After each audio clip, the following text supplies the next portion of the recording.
What's poppin', everybody? It's your boy SnowyKurama, and I am your coach of the Season 1 Chicago White Sawks for the Galar Trade Service League, or GTS for short. And I am here with a replay of my Week 1 battle against Dix and the Aston Vileplumes. I wanted to do a live recording of this battle, but it didn't work out. So here I am with the replay, which I just realized I didn't pull up, so you're gonna have to wait for that. But I do have the team, so let's get into this team builder. If you guys are enjoying this video so far, even though we've only done like a couple of minutes, press that like, hit that subscribe if you want more GTS and other Pokemon content on the way, and let's just click this button here. So this is the original team. I actually made edits to this not like maybe a day, maybe less than that, before the actual match. But we have Cinnamon, our Scizor here. I looked at his team. I actually should probably pull up his team firstly.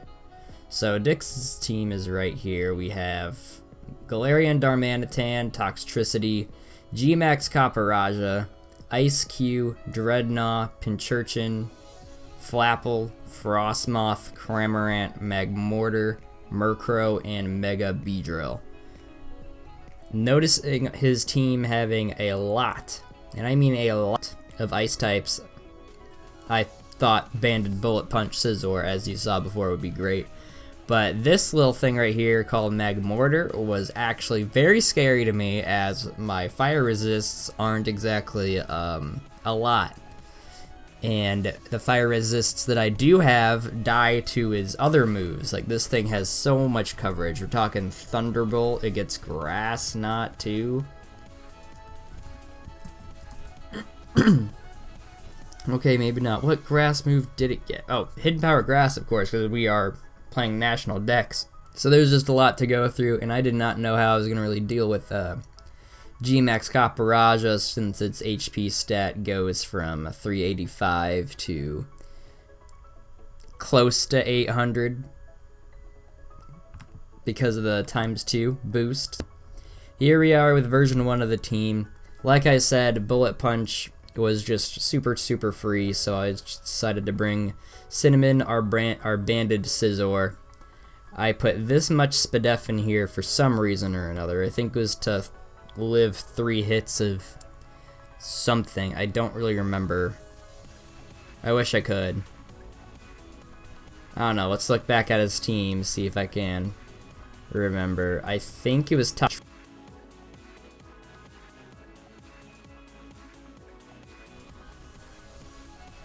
It had to have been.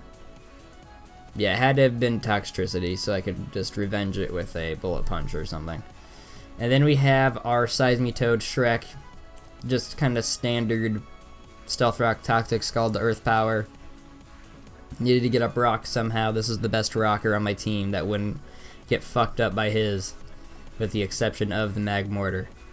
So, yeah, here's this. Next up, we got 40R Chandelure, named after the character from You on Netflix. So we have Choice Specs set with Shadow Ball, Fire Blast, Psychic, and Energy Ball. Psychic is here for the Toxtricity. Energy Ball is here for Dreadnought, I believe. We have enough speed to outspeed the Toxtricity, barring a Choice Scarf set, and then we just have the rest in HP to make ourselves a little bit more bulky. Again, the ice types on the team, I just knew that Chandelure was free. Just Fire Blast everything on his roster. With the Choice Specs at our 389 special attack, it was gonna destroy things. And then up next, since his Copperajah was gonna be a problem, I had decided to bring Paladin, our G-Max GALLADE. We have a Choice Scarf set because, again, I needed to outspeed a Magmortar. So hopefully he wasn't gonna be a Scarf set, because this thing has base 83 speed, while Gallade only has the base 80. So I just needed to make sure that I could outspeed, and if I couldn't, you know, just Dynamax and then hit him as hard as I can. Hopefully it'll be enough to go ahead and do that. Sorry for my voice. I've been getting over a little bit of a coldy cold here. Still kind of going through it. Nose is a little stuffy, but I mean, I'm at the tail end and just about good. Up next we got Rotom. He's got no ground types on his team, so Volt Switch is pretty free. The defense EVs, again, made for something to live 3 hits. I'm gonna have to go back to his team to figure that out. I should probably have this shit written down, huh? I want to say it was to live Darmanitan's not Flare Blitz, Icicle Crash maybe. Could have also been to live a hit from Beedrill.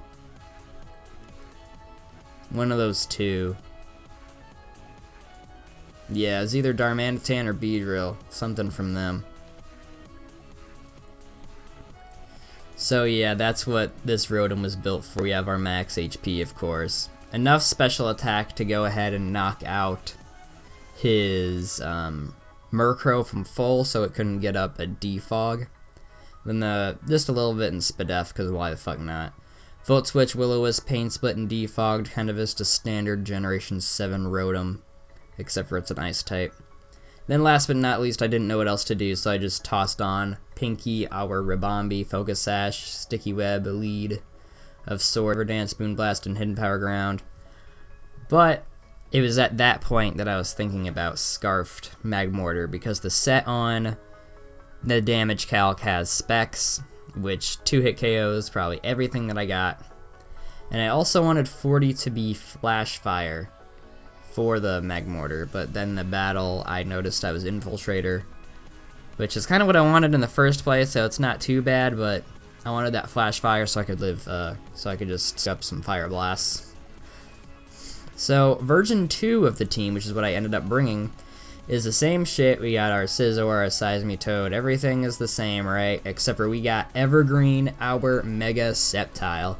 We have a physical set here because with the Swords Dance, with Earthquake, we knock out the Magmortar with Rocks Up. Swords Dance is here to heighten up our attack stat, and then Drain Punch for recovery, as well as getting rid of all the ice types, and then we needed our Stab Leaf Blade, of course. Just a standard jolly max attack set. We have 4 in HP because with Porygon not being on his team, it doesn't really matter where the hell that 4 goes, just as long as it goes somewhere. So that's the team. I'll be right back with the battle. Just hang tight. And we are back with the battle here. So his team ended up being Galarian Darmanitan, his G-Max Caporaja, Mega Beedrill, Pincurchin, Toxtricity, and the inevitable Lord of Destruction himself, Magmortar. So I saw that, and like, I knew he was going to bring the fucking Magmortar. I fucking knew it. But it didn't look like he had any way to get rid of the hazards on his side of the field, which is really nice, unless Beedrill gets Defog. I'm not sure, but I don't imagine that he would have it. So hazards are free, now that I kind of look at it. I wasn't really paying attention to that, but I was happy he didn't bring the Murkrow, so he couldn't get rid of hazards with that at the very least.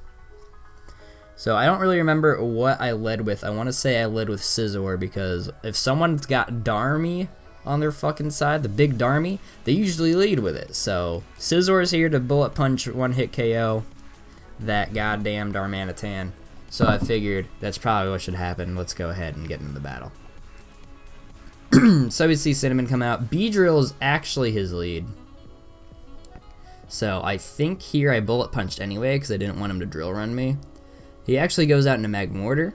So I do a little bit of a chunk to Magmortar, and it is actually in range now of my Sceptile's Earthquake, which is really, really awesome. I ended up going out into Rotom because I didn't want to go ahead and take a fight. Actually, I don't know what I wanted to do. I went out to Rotom for some reason. Maybe I was trying to predict him thinking I was going to go out into Seismitoad to take the hit. So I went out into Rotom to take the Hidden Power Grass. He uses Hidden Power, it has a crit on me. I don't really know what Hidden Power he is at this point, but it's obviously not, it might just be Grass. I'm not sure if we resist it. I'm pretty sure we resist Grass. Then I saw that we went first. which is huge because Rotom's base speed is 86. This thing's base speed is 83, and I have no speed investment in my Rotom. So that means that my Gallade is free to come in and just wreck house, which is really, really good to see. And Sceptile doesn't need to risk being slower than a Scarfed Magmortar if the Scarfed Magmortar doesn't exist. I found out later that he was playing defensive mag. So, Pain Split here. He uses Fire Blast, which is completely fine because now we got Sceptile coming in. He goes out into Pinchurchin. I was going to Earthquake anyway, so it's fine. Earthquake does a big old chunk out of Pinchurchin. I think he was at least max defense with that, so I went ahead and Earthquaked again because he has no ground switch-ins on his entire team. So there was no drawback to going for Earthquake. He goes out to Beedrill. I wasn't really calcing the Beedrill at this point. I was definitely thinking about going out into Scizor on the poison move, but I didn't want to take a ground move of sorts if he had it, so I went ahead and stayed in an Earthquake, hoping that I would beat him, but I only do 70% to him. And then Poison Jab Oko's my Sceptile, which is just fine. He did its job, although it would have been really nice to have around for the Magmortar, since that's kind of why I brought it, as well as the Toxtricity. And the Caparage could have probably taken some hits from him as well, especially the Swords Dance up. But now I got Big Gallade in here, and we're about to see why he got the thumbnail. So he goes back out into Magmortar. Not sure why, maybe to take a hit. Not saying that it was a bad play, it's just I don't know what he was expecting from it is all. I go big, and you go big or you go home. We hit him up with that max Airstream to get our speed up, which is good. And then max Knuckle here because we're faster with that speed up. So now we have basically a Dragon Dance, which is really fucking cool. Magmortar goes down, and that was the big thing that I was scared of the most on his team. You know, even though he's got a Darmanitan and Beedrill, but I obviously had ways to deal with the Darmanitan, and Beedrill is now at 30%, so, and I'm not sure if it lives a Bullet Punch or not, but, I mean, I got it for chip. So he sends out this Caparage, he goes big himself, and then I max Knuckle him, do a lot of damage, raise my attack once again. I am over 1,000 attack at this point. He sets up his Steel Surge Rocks here, which is exactly why I wanted Caparage as well. And then my Gallade goes back to Small Boy. I hit him up with my Scarfed Gallade here. Scarf Close Combat kind of just picks up the rest of the KOs here, or at least most of them. Darmanitan comes out, hit him up just like I did with Beedrill. And then we see Toxtricity come out. We did not pick up the KO, but that's just fine because we got 3 other team members ready to just mess up this Toxtricity. Not Scarfed, which is good, but I mean, Scizor's Bullet Punch doesn't really care about too much, as you can see there. So that's the game. It was a really good game against Dix. I was going in not really expecting to win, considering my my track record that I set up for myself in the PDL just recently. But I mean, it was a great win, in my opinion. I saw what I needed to do. I got in there. Turns out I didn't need my Chandelure or my Seismitoad really at all, but I mean, it happens. It happens. It was a great game, of course. My opponent next week is DJ Demaster, I believe is how he says his name. I'm not sure. He was a new stand-in for the guy who was not really doing his drafting.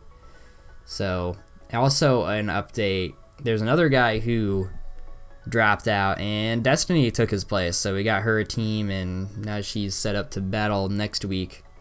And as it is in this tournament, once you win or lose your match, you have to either grab a Mamon from a tier above or a tier below and replace it with something on your team.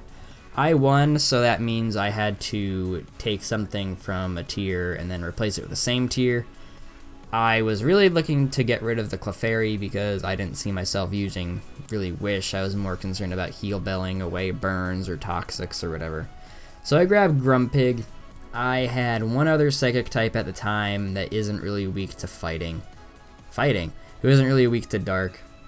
So there was no reason to not grab Grumpig. It's got some nice defenses, some nice bulky 110 SPDEF, 80 HP, which isn't bad. We got 65 defense, of course. We have access to Heal Bell, as well as some other nice attacks, I think. We have the power gem to get rid of some rock weaknesses here. We have a bunch of other coverage, as well as Trick and Toxic, Whirlwind here as well.